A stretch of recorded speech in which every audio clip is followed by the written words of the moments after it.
Assalamualaikum warahmatullahi wabarakatuh. Jak serius dengan Allah pagi menjelang siang ini.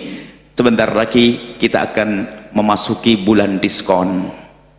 Bahasanya harus bahasa dagang sekarang. Bulan diskon besar-besaran. Anda sedekah, dilipat gandakan sedekah Anda. Anda melakukan ibadah sama seperti yang selama ini Anda lakukan, dilipat gandakan pahala. Ini adalah di bulan Ramadan, maka ayo mulai hari ini kita rindukan. Cuman sebelumnya akan kita padukan bagaimana Ramadan tidak mengganggu bisnis Anda. Sebelum saya masukkan tip khusus bulan Ramadan, yang biasa berbisnis, lanjutkan bisnismu. Akan tapi kita ingin membuat suatu budaya baru. Budaya baru, Anda tetap berdagang di pasar. Tidak harus Anda merubah kehidupan Anda lalu pergi ke masjid lalu nggak ke pasar. Pasar mati nanti. Anda tetap ke pasar, wahai bapak, Anda tetap jualan, Anda tetap melakukan bisnis yang selama ini Anda jalankan. Cuman bedanya caranya saja hari ini harus dihadirkan. Pastikan Anda punya wadifah, pekerjaan khusus yang urusanmu dengan Allah. Di saat kita berdagang, dimulai dari membangun suasana yang semula kurang islami menjadi islami. Anggap saja, mohon maaf, kalau saya dagang baju begini, padahal mungkin saya juga pakai tasbih, subhanallah, subhanallah, dagang setiap hari. Cuman karena kami itu orang cerdas, di depan sana ternyata ada tetangga yang jualan pakai rok pendek. Cuman karena kami tidak pakai ilmu sadar, mungkin sambil subhanallah ngelihat dia. Terus pahalanya di mana ini? Sementara kita harus mulai cerdas, tinggal kursinya saja digeser, seret begitu. Ini diantara contoh sederhananya. Pastikan dalam perdagangan Anda bulan ini, tahun ini di Ramadan sedikit berubah. Omongan yang mungkin selama ini kita sering ada tambahan kebohongan menjadi tidak berbohong. Kemudian pastikan yang Anda lakukan di situ antara berzikir, menyebut nama Allah dan menawarkan dagangan, itu saja. Sudah jangan ngomong lantur ngidul komentar tentang siapa menterinya, kemudian artis itu kenapa, kemudian ini tidak usah bicara aneh-aneh. Cukup Anda kalau di saat tidak ada pembeli, Anda alhamdulillah bisa zikir, kalau untung-untung membaca Al-Quran, kalau punya hafalan Al-Quran, kalau tidak berzikir menyebut nama Allah. Khususnya adalah di malam 10 akhir bulan Ramadan. Ini adalah malamnya pedagang heboh, perpekan kalau bahasa Jawa Timuran itu. Kalau sudah 10 akhir Ramadan ini ternyata duit semakin banyak, orang dagang banyak. Mungkin kita susah meninggalkan pasar untuk pergi ke masjid, akan tapi sekarang kita cerdas. Kalau memang seperti itu, jadikan tempat bekerja kita masjid. Jadi jangan lupa berzikir, menyebut nama Allah sambil mengungkapkan penyesalan. Lalu kita kirim rizki untuk orang yang menghidupkan di masjid, tanda bahasa saya menyesal, saya hari ini seharusnya pergi ke masjid iktikaf, cuman ini tidak bisa aku tinggalkan, maka duitku yang iktikaf masuk masjid agar makmur masjid. Lesanku iktikaf berzikir. Sebetulnya sederhana, sehingga mungkin seorang kekasih Allah, dia kekasih Allah yang sesungguhnya sangat dekat dengan Allah, padahal setiap hari duduk di pasar. Kenapa? Matanya menjaga. Lu menjaga mata di hutan beda menjaga mata di pasar. Kalau orang di pasar menjaga mata, hebat dia. Kalau wali-wali kelas tinggi. Kalau di hutan lihat harimau, monyet, memang selamanya nggak pernah pakai baju. Kalau orang di gunung, di hutan itu menjaga mata mah enteng. Tetapi kita di tengah pasar bisa menjaga mata. Mulai dari itu saja. Dan itu jihad, jangan dianggap sepele. Kalau mohon maaf ada saudari kita yang semoga Allah memberikan petunjuk, dia membuka aurat belanja di Anda tidak perlu melihat dia, cukup Anda melihat barang dagangan, selesai. Kita berlatih amanat di hadapan Allah, ini ibadah sudah. Bahkan menjauhi keharaman lebih bagus daripada rokaat-rokaat yang kita tegakkan.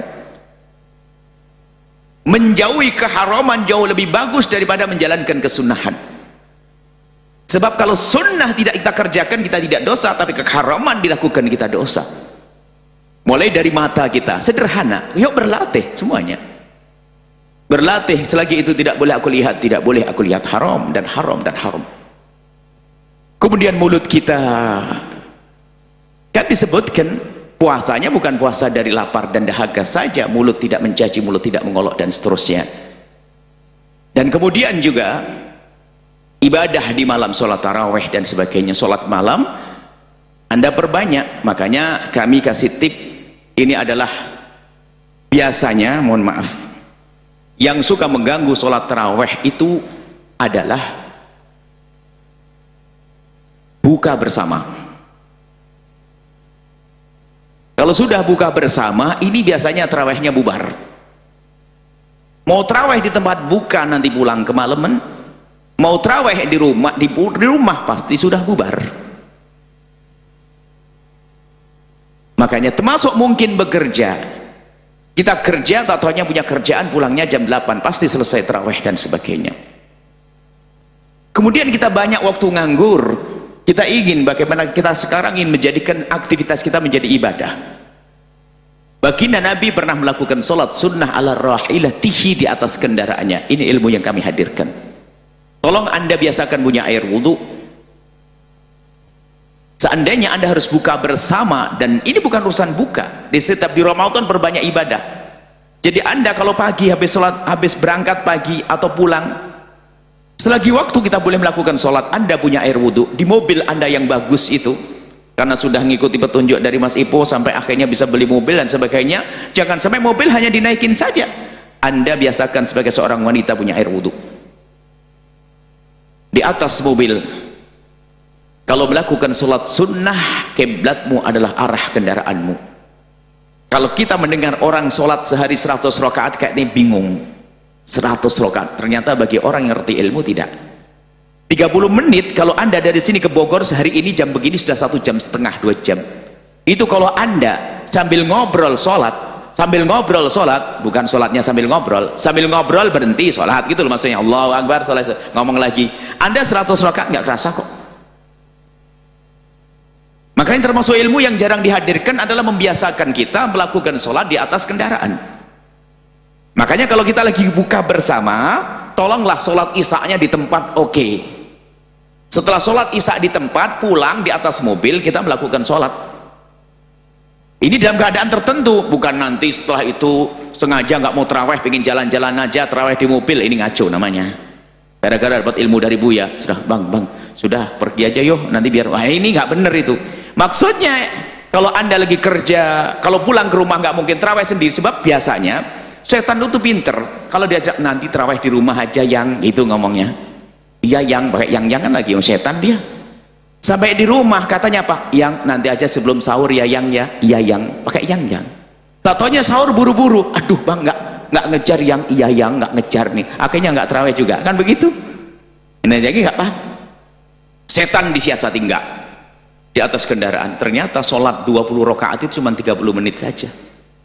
Sholat tarawih, imamnya sambil nyupir, Allahu Akbar, Bismillahirrahmanirrahim, Alhamdulillahirabbil alamin. Teman kalau lagi baru sholat pertama kadang-kadang ngomong, aduh lampu merah. Tapi kalau sudah terbiasa enak, terbiasa sholat di atas kendaraan. Dan Nabi melakukan sholat malam di atas kendaraan, sholat sunnah di atas kendaraan. Supaya apa? Ini banyak faedahnya hari ini sholat di atas kendaraan. Pertama, biar Anda tidak gampang ngedumel di Jakarta karena macet. Kedua, agar Anda tidak banyak tolah-tolah lihat aurat. Ketiga, Anda selalu menghubungkan dengan Allah. Enak, jadi banyak faedahnya hari ini. Maka kita ingin membudayakan ini. Coba kalau tolah-tolah, astagfirullah, ya Allah, tolah, masya Allah. Kadang-kadang Ustadz komentar sampai lihat, astagfirullah, ini, nah ini kan pahala. Mestinya nggak usah dilihat aja, nggak usah komentar. Aurat. Tapi kalau sudah sholat, Allahu Akbar. Caranya biasa, sholat sunat niat apa saja. Kalau terawih Allahu Akbar, rukuknya begini, membungkuk sedikit, sujudnya lebih rendah lagi, tidak harus jidat di jok. Insya Allah setelah ini tidak ada orang meninggalkan terawih. Bahkan mungkin terawihnya kayak terawih madhab, sebagian madhab Maliki 36 rakaat, bukan 20 lagi, lebih banyak lagi. Kalau perlu sampai 100 rakaat. Jadi maksud kami, waktu Anda sholat duha sekarang kok pun 2 rakaat tok sholat duha. Oke, sholat duha 2 rakaat aja di rumah, setelah itu saya lanjutkan di mobil 2, 6 jadi 8 rakaat full sholat itu. Biasakan dengan ini semuanya.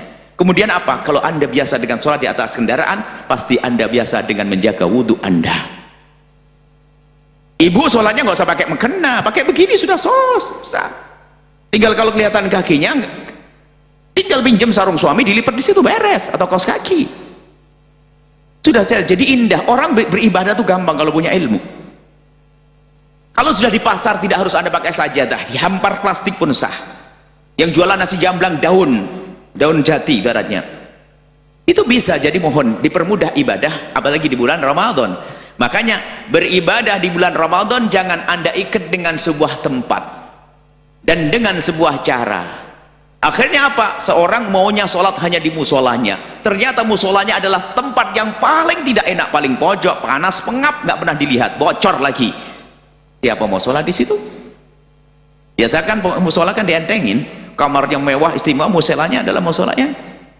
Jadi ini adalah untuk menyambut Ramadan. Tolong insya Allah Anda semangat, jadikan hidup Anda ibadah, berzikir, menyebut nama Allah. Kemudian Anda bisa melakukan sholat kapan saja dan di mana saja, ya. Anda berjalan, termasuk mohon maaf perbanyak sholat. Sholat itu bisa nyuri waktu. Cuman kami ingatkan, kalau hei ibu yang solehah, kalau lagi dekat sama suami kurangi sholat sunatmu. Jangan sampai suaminya datang, bang, ntar bang 10 rakaat dulu bang. Sama suami kalau sudah ketemu istri, senangkan dulu, ngobrol maksimal baru sholat. Jangan suami sok mentang-mentang Ustaz, assalamualaikum wahai istriku, ntar abang mau ngulang 2 juz dulu sholat. Allah, ini Ustaz apaan itu? Sambut, sayang, gimana kabar, baik semuanya, ngobrol-ngobrol, diminum teh bersama, ini sudah selesai, abang mau izin sholat, boleh? Ya selesai, sudah indah.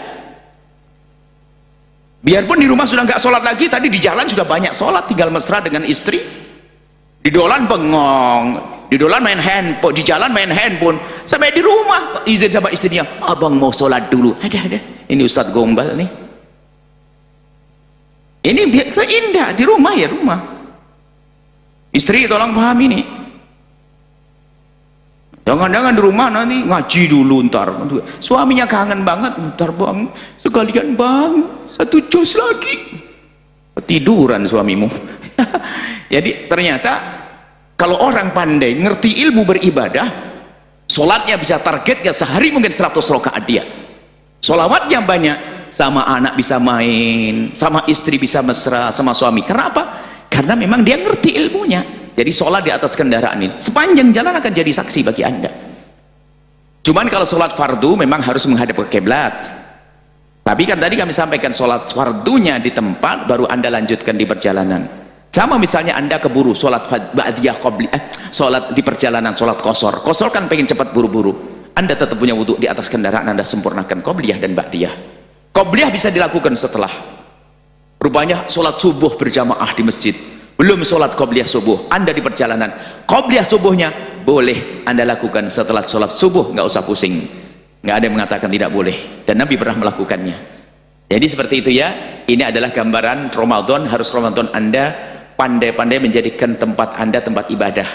Jangan ibadah Anda hanya pergi ke musola, jangan ibadah Anda hanya di saat pergi ke masjid, jangan ibadah Anda di saat ada imam di dalam melakukan sholat. Ternyata Anda bisa melakukan. Ini yang harus kita hadirkan. Kemudian ini adalah ilmu bisnis juga itu. Mumpung Ramadan, bulan diskon ya, dalam riwayat banyak ya, kalau dikatakan kullu amal ibni adam, kata baginda Nabi, semua amalan anak Adam itu al hasanatu bi asyri amthaliha, satu kebaikan akan dilipatkan oleh Allah 10 ila sab'imi'atin, sampai 700 amalan-amalan, illa saum fa innahu li wa ana ajzibi, kecuali puasa dilipat gandakan oleh Allah, nggak pakai hitungan. Jadi puasa itu luar biasa. Kemudian bulan Ramadan, bulan dilipat gandakan pahala oleh Allah Subhanahu wa taala. Maka ayo rajin di bulan Ramadan melakukan ibadah.